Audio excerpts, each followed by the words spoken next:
the Enlightenment, why it takes off, I would argue, is it gets a way of really clarifying the difference between authority and power.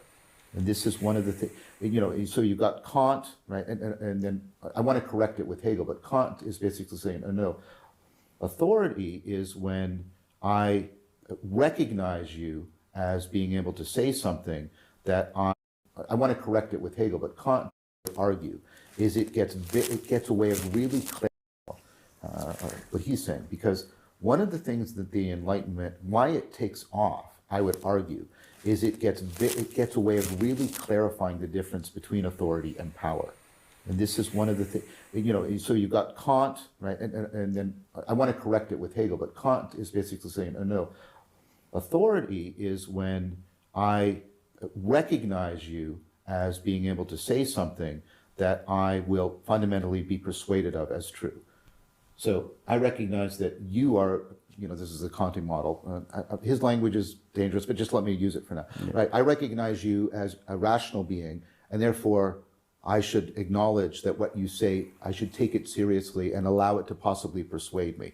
And then when I do something because you have persuaded me, I do it because I have recognized you and you have recognized me. And then Hegel said, oh, but this reciprocal recognition, which is what you get in the student and the teacher, that you don't get because the master slave, this is Hegel, yeah, you don't have reciprocal recognition, no, right? But and importantly, that is not the relationship between the hemispheres. I talk about that. Exactly, yeah, yeah. Exactly, and this is exactly. So one of the things I think one of the things why the Enlightenment takes off is because it brought this tremendous liberating clarification about wait, we want all the governance, even my self-governance, to be based on authority, which is based on reciprocal recognition. And Hegel says not only moment to moment, but all of the people before you and all the people that are going to come after you, the biggest possible distributed cognition machine you have. You want to be like listening to them, and you want to be trying to get the future to listen to you,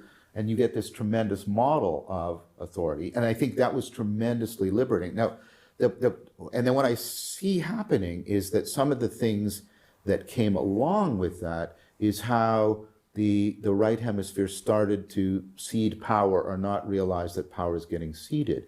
Because once you give, right, this priority to this, right, then you start to give it's very easy to get into the idea, oh, but all that the reasoning is, all that the rationality is, it's not a way of being, it's just a way of calculating. Hobbes proposes this, exactly, right? So, right, the Enlightenment gives us something that is tremendously of value, and I don't think we want to go back to and give that back again. We don't want to go back to master slave. No. Right, and so we have to get to that point where no, reason isn't about calculation, it's about being with each other in a way that we are reciprocally responsible to each other, so we are governed by authority rather than by power. And that's how I'm trying to answer you, that is possible for us. There was two things in the Enlightenment that got inappropriately bound together. I think the very legitimate understanding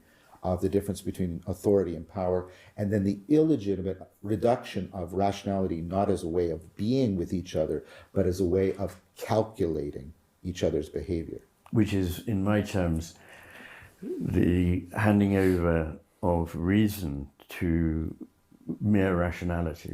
Rationality, yes, being schematic logic as a way of understanding things, whereas reason is a way of balancing rationality with the intuitions that come from a life well lived, from experience. And that is what is reason. It was always thought to be the main purpose of an education, and yes, for 2,000 years in the West, to produce a reasonable person. Yes. And that's what one would expect of a wise judge or a good politician, but we don't have that. Right. So my language for that, and I don't think it's in any way different, I talk about the ancient notion of logos, and with Descartes, you get it reduced to logic, and then we reduce reason to just logical, yeah, manipulation of propositions, and we lose all the other. We lose the perspectival, yeah, and the participatory notions. Yeah.